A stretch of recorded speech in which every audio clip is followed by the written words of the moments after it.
Nah ya, Assalamualaikum warahmatullahi wabarakatuh. Tanggal 26 bulan Maret jam 2.25, tepatnya setengah 3 pagi. Di sini kita masih lanjutin yang kemarin. Kemarin proven to be right. Kita mengalami adanya uptrend, continuation dari full moon, efeknya seperti itu. Kita perlu perhatikan untuk sekarang hari ini adalah masuk hari Selasa. Kita udah masuk Tuesday di Indonesia. Tapi di Amerika masih pada tanggal 25, berarti ini masih hari Minggu. Dan hari Minggunya bentar lagi closing jam, hari Minggu nggak ada closing ya. Tepatnya, tapi ini udah mulai jam setengah 4, jam setengah 5 pun mereka harusnya ada waktu perputaran pekerjaan. 9 to 5 is worldwide fenomena, jadinya bukan sesuatu yang berada di Indonesia doang. 9 to 5, jam 11 mulai waktunya istirahat, jam 12, jam 1 kita baru masuk lagi, jam 2 bahkan beberapa. Sekarang habis jam 4 sampai jam 5 udah waktunya tutup kantor. Kalau misalkan emang ini adalah suatu tim yang mendorong pergerakan harga, di satu minggu pun kita harus adanya penurunan atau misalkan correction, a little bit correction. Kita sudah melakukan continuation uptrendnya. Di sini kemana area target kita? Area target kita masih ada di area all time high-nya di sini di area 73 hingga ke 72. Apakah sekarang akan ada perputaran harga? Tentu saja ada kemungkinan, terutama di mana kita volume sebesar 33 menit lagi kita candle close dan kita ada pengurangan volume. Bisa jadi kita akan bentuk doji atau kita akan istirahat sebentar. Lalu kita perhatikan di time frame 1 hour kita masih dalam keadaan yang kuat, jadi kita belum bisa mengatakan kalau ini akan sekarang turunnya gitu.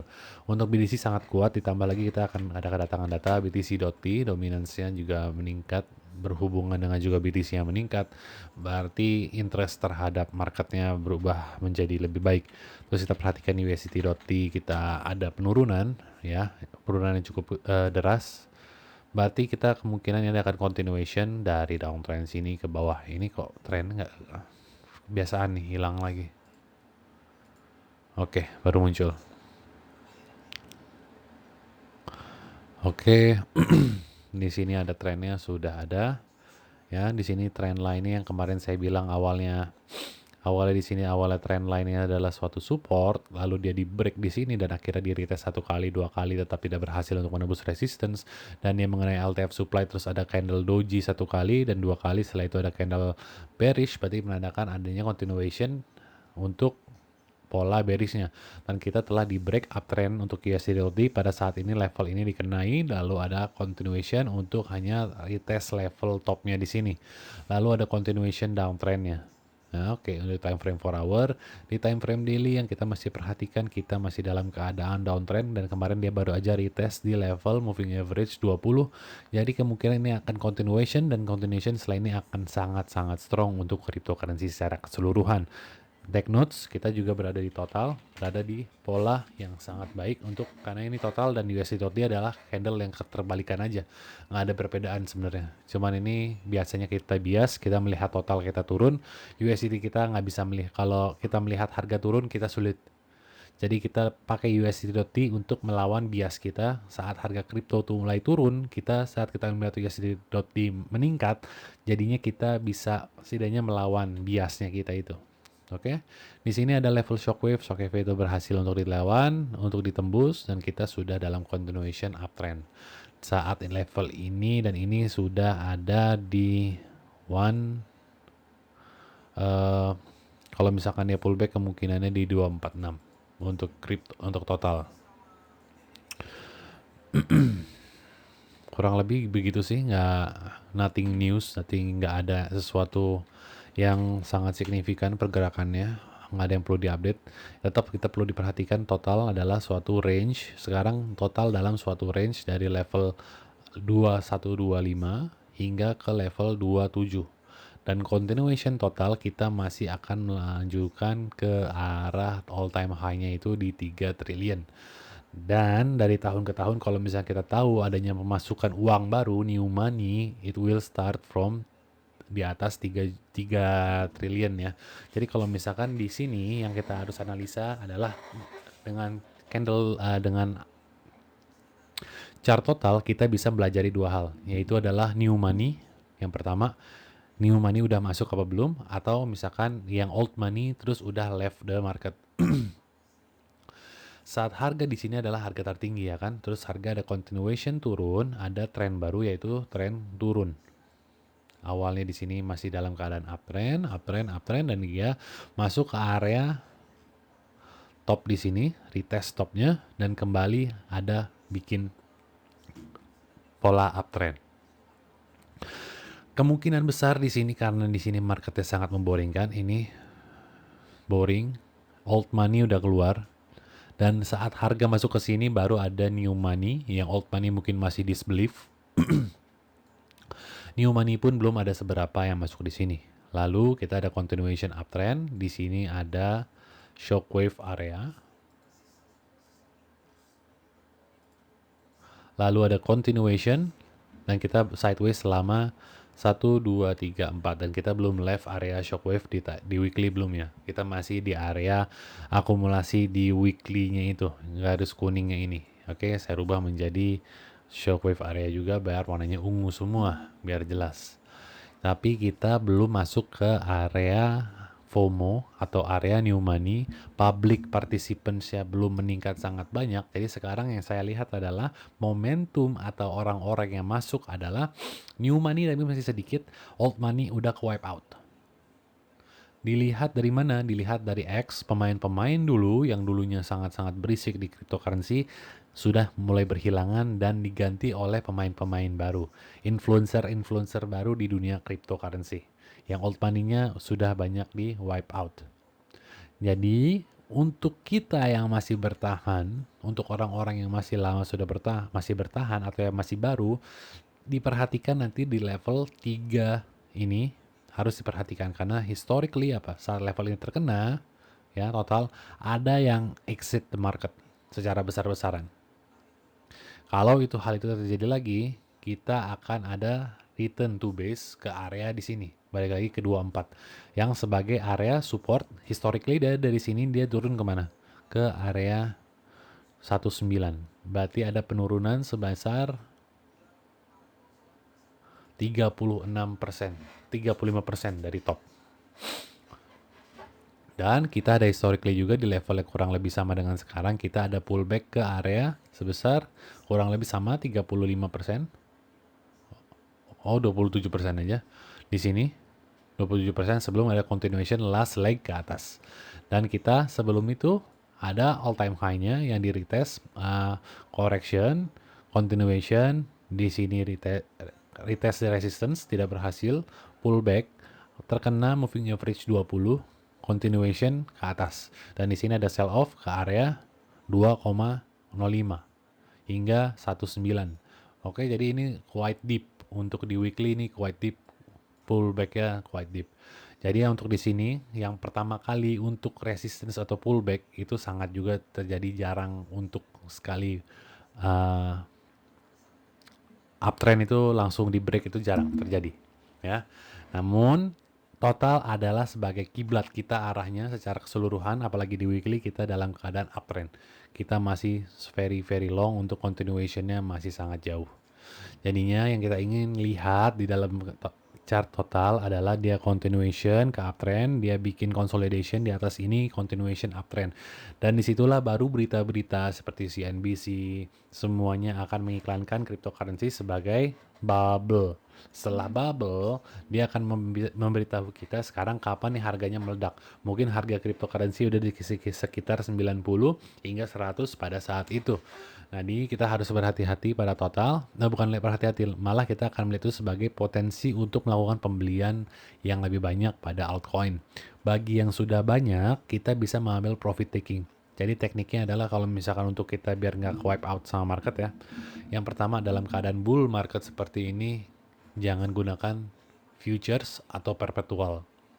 Jangan gunakan leverage. Kalau mau menggunakan margin, gunakan margin dengan benar. Bagaimana cara penggunaan margin dengan benar? Cari di Google bagaimana how to use leverage properly in the crypto market. Jadi gunanya, kata kuncinya adalah penggunaan margin ialah hanya satu, yaitu adalah menekan risk, bukan menambahkan risk, bukan menambahkan potensi profit. Saat kita menggunakan leverage untuk potensi profit, tentu saja 1-5 trade mungkin dari 100 Anda akan menang.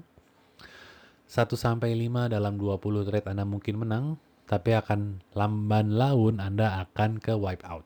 Kalau cara menggunakannya untuk mencari untung yang lebih. Market crypto sudah naiknya udah eksponensial. Jadi jangan buru-buru. Dia sudah berkali-kali ratus lipat cepat daripada stock market. Jadi stock market, kalau mau di stock market kalian ingin ambil untung, tentu kalian perlu menggunakan leverage. Tapi kalau misalkan di cryptocurrency, kalian nggak perlu pakai leverage.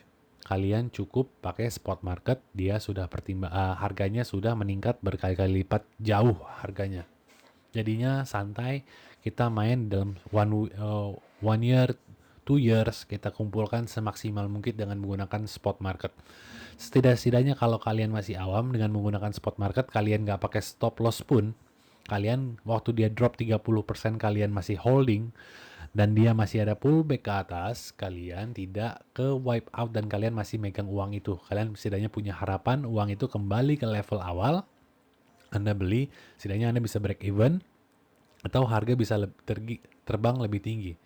Kalau kalian pakai leverage, saat harga turun ngedrop, Anda kehilangan uang, Anda kehilangan koin. Jadi benar-benar nggak ada harapan, jadi kalian harus kerja lagi untuk mengumpulkan uang itu untuk masuk investasi di kripto lagi. Jadi nggak usah buru-buru lah. Kita perhatikan dalam berapa bulan aja ini, 1 sampai sekarang, selama 470 bulan, 67 bar, berarti selama 67 minggu, kita sudah dalam keadaan uptrend. Berarti 67 minggu kita berarti ada di kurang lebih selama 1 tahun, berapa bulan ya? 1 tahun 4 bulanan, 1 tahun 4 bulan. Kita dalam uptrend. Dan kemungkinan kita akan masukkan super cycle, kalau misalnya ada ngomong itu mega super cycle lah atau apalah. Itu naratif, itu sangat bagus kalau naratifnya super cycle, mega cycle dan lain-lain. Untuk pemain baru sekarang, dia untuk mendorong pembeli baru dan pembeli lama nantinya akan mendorong, oh ini super cycle, ini apa, orang-orang yang baru belajar akan, oh ini keren sekali sekarang cryptocurrency, saya masuk di timing the right times, everything like that. Jadi nggak masalah itu untuk momentum dorongan harga lebih tinggi. Tapi yang seperti kita lihat sekarang dari segala macam market, kita masih melihat hanya market-market dengan market cap yang rendah. Untuk hari ini sendiri saya melihat adanya kenaikan di SNX. SNX sudah mid cap. Ada Pendle ini kan salah satu koin AI, apa koin apa ya Pendle ya, kemarin saya analisa. Pendle ini koin baru juga, jadinya udah ada kenaikan. Rata-rata koin baru itu dibagi berapa segmen, ada 3 segmen. Koin baru adalah satu yang fokus terhadap di Solana Basket. Solana Basket otomatis biasanya rata-rata itu harganya cukup terbangnya lumayan tinggi karena Solananya juga sendiri naik. Namun yang koin-koin baru yang bergerak di bawah naungan Arbitrum dan juga masih berurusan dengan layer 2, dia belum ada appreciation harga lanjutan. Jadi harganya masih di area base. Terus ada yang ketiga adalah meme coin. Meme coin otomatis kita jelas namanya meme. Dia seasonal sangat seasonal, di mana dia biasanya dalam suatu alt season, dalam suatu uptrend dalam cryptocurrency, seasonal crypto itu setiap 4 tahun sekali waktu BTC mau halving. Jadi beberapa bulan sebelum BTC mau halving, semua koin berbau-bau memes itu biasanya dipumping. Tapi itu masih sifatnya pre-pump. Setelah BTC sudah di halving, 2 bulan dan 3 bulan setelah itu barulah harga mereka di-appreciate truly. Seperti Dutch, kalau kita perhatikan kapan BTC kita halving? BTC halving 2020 di Mei 11, 2020. Kita perhatikan Dutch USDT.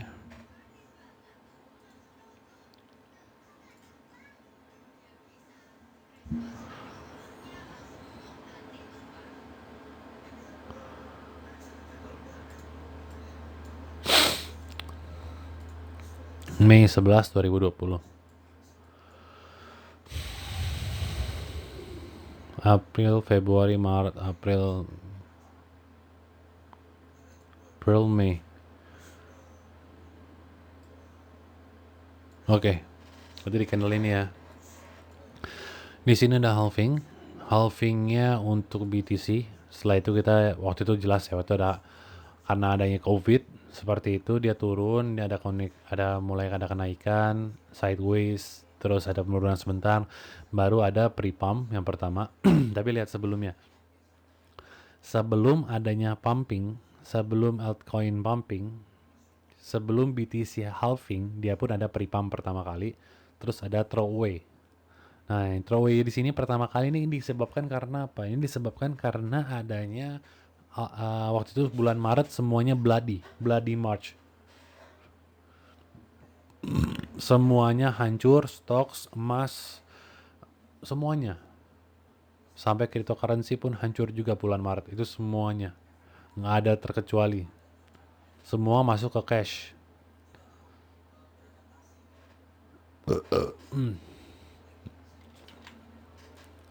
Jadi setelah dia continuation, ada kenaikan appreciation setelah kurang lebih sebesar 2 kali lipat setengah, 1,4.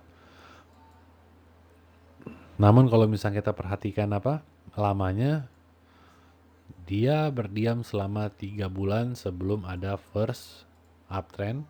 Setelah itu kita ada kenaikan selama 1 minggu doang ya. Setelah itu ada correction selama 120 hari, berarti 4 bulan sebelum dia benar-benar ada harga kenaikan yang benar-benar signifikan.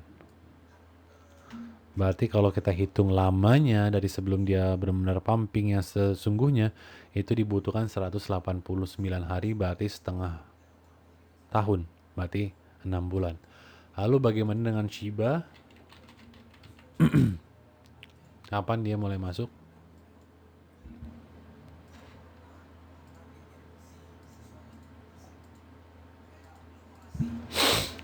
Shiba dia nggak ada, kita kan ada datanya di sini untuk Shiba ya.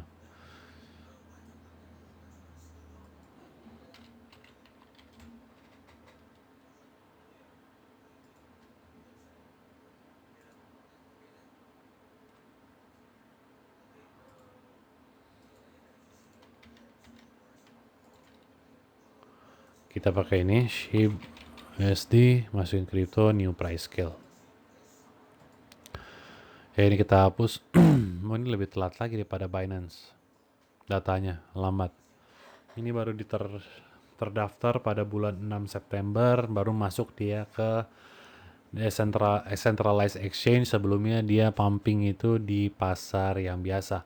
Namun dengan pergerakan Dutch dia nggak ada yang luar biasa, masih harganya sama aja.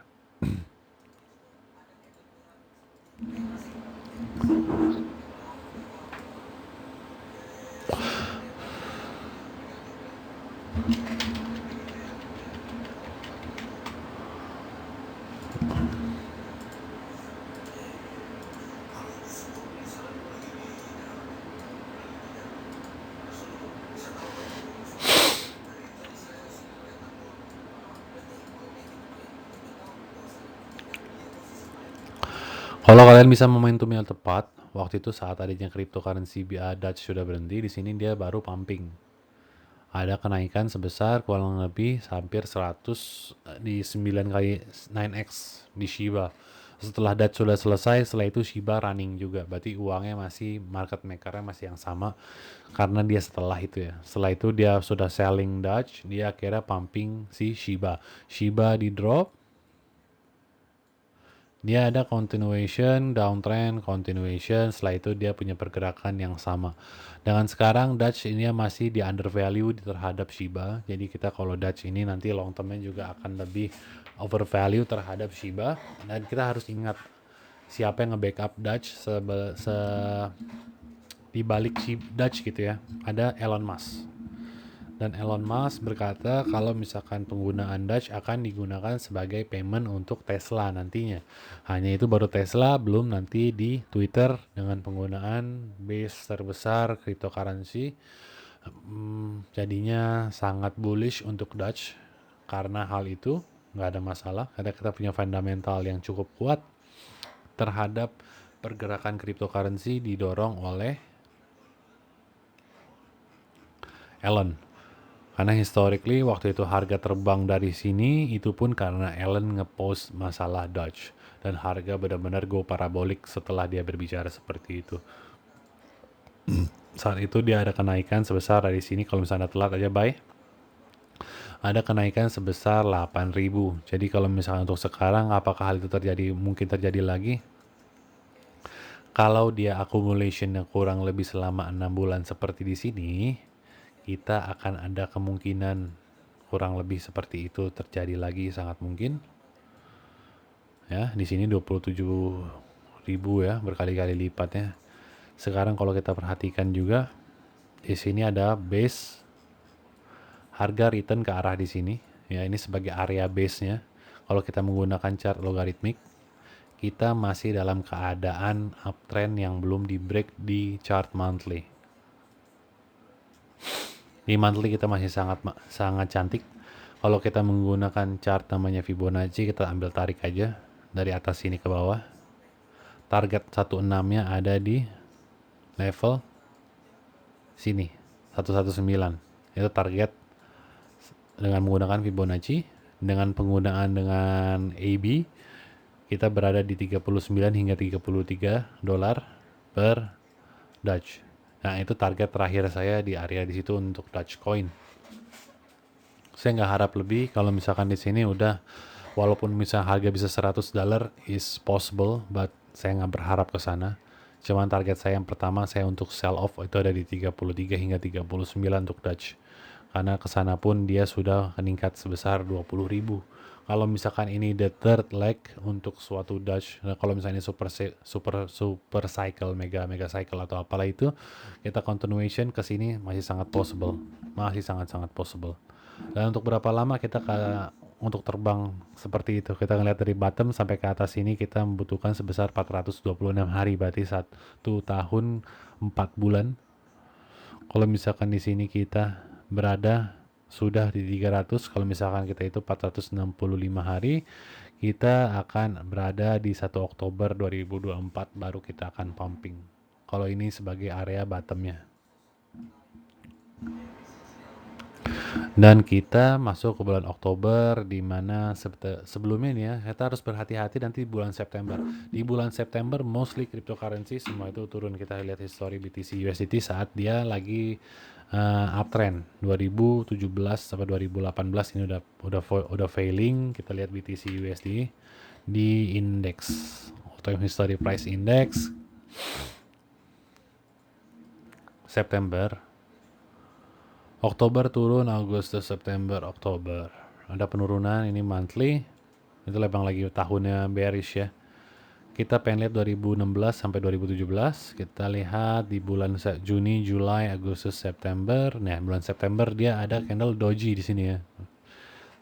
Terus kita melihat di 2015 setahunnya 2015 September. Agustus, September dia juga tidak banyak pergerakan.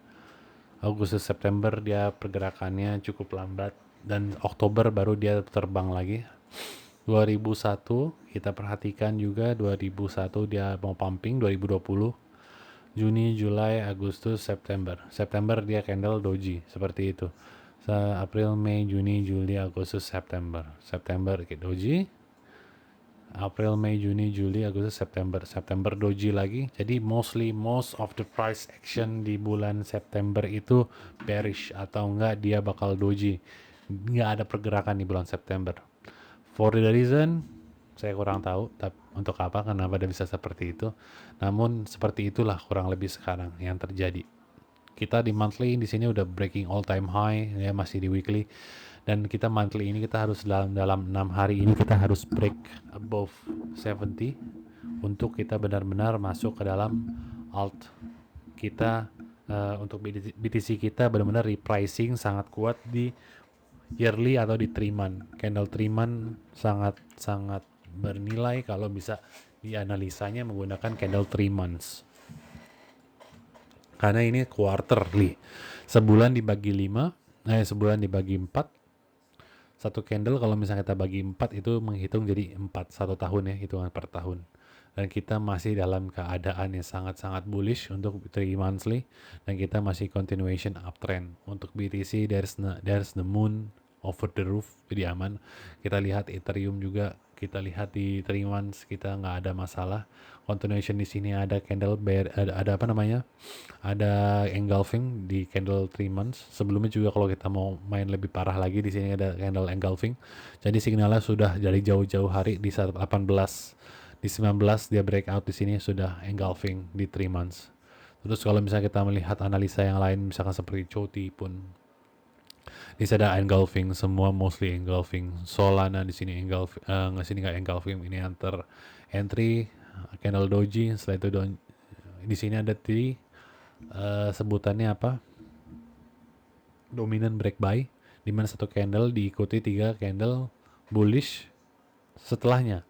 Kita caranya kalau misalnya ini cross topnya di sini, kita besok ambil low-nya di candle full yang tertinggi di sini ya, terendahnya. Kita dapat 288 di 500. Jadi untuk target kita untuk Solana di 3 monthly kita ada di 529 untuk di 288, dan yang terdekat ada di 351 untuk Solana. Untuk OCX, untuk ICP USDT, ICP continuation kita di SR flip. Di sini candlenya sudah luar biasa. Kita ada berapa ukuran dari body, kita lihat volume selama 3 bulan, 6 bulan terakhir, kita ada candle yang sangat kuat 1 tahun terakhir. Jadi ICP saya nggak ada target di SR flip ini, nggak ada. Target saya jauh, ada misalkan di sekitar 1000-an. Dari sekarang baru masuk di kisaran breakout di 16.000. Di sini untuk targetnya nanti di sana di kisaran 1000-an. Crazy nggak crazy untuk menaruh target di area situ, crazy. Namun kita nggak ada yang impossible dalam kripto. Kita di sini aja baru candle terakhir 200, 600, 1000-an. Di sini mungkin baru dia continue jet lag, sudah mulai ada pelemahan di area-area 650 hingga ke 1000.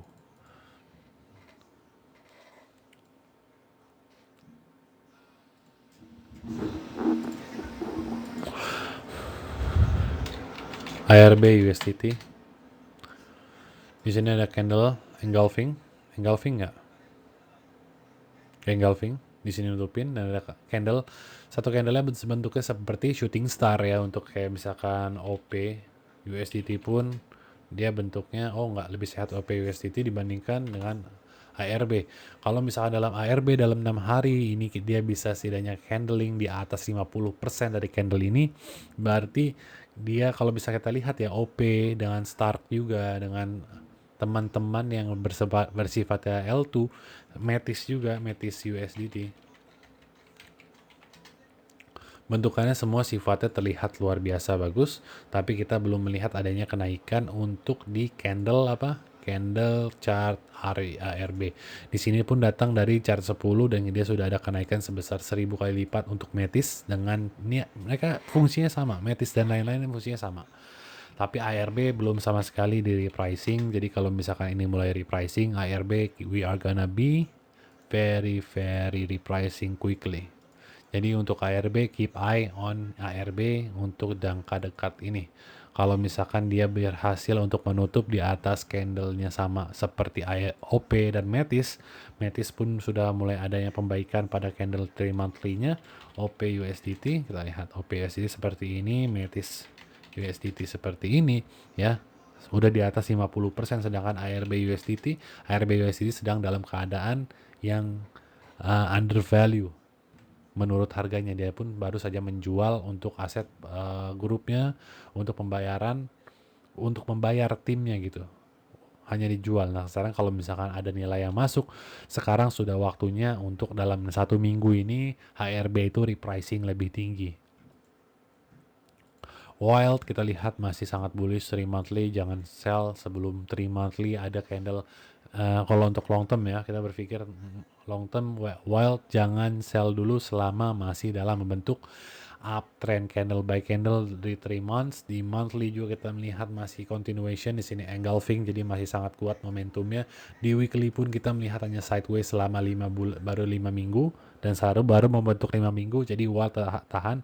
ARKM, USDT, Arkam juga masih dalam keadaan uptrend yang luar biasa. Jangan sell kalau misalkan udah masuk ke Arkam dari level 0,6 sekitar seginian, dari 0,2 sampai sekarang pun masih kita lebih baik hold daripada kita jual memilih koin yang lain, karena Anda akan menyesal nantinya, karena AI adalah the new meta di tahun 2024 ini dan 2025. Fokus kita adalah di AI dan juga koin-koin memes yang lebih kita masuk ke di mana banyak millennials dan Gen Z yang di mana masuk karena mulai trading itu lebih suka fokusnya itu di koin meme. Oke, sekian. Assalamualaikum warahmatullahi wabarakatuh.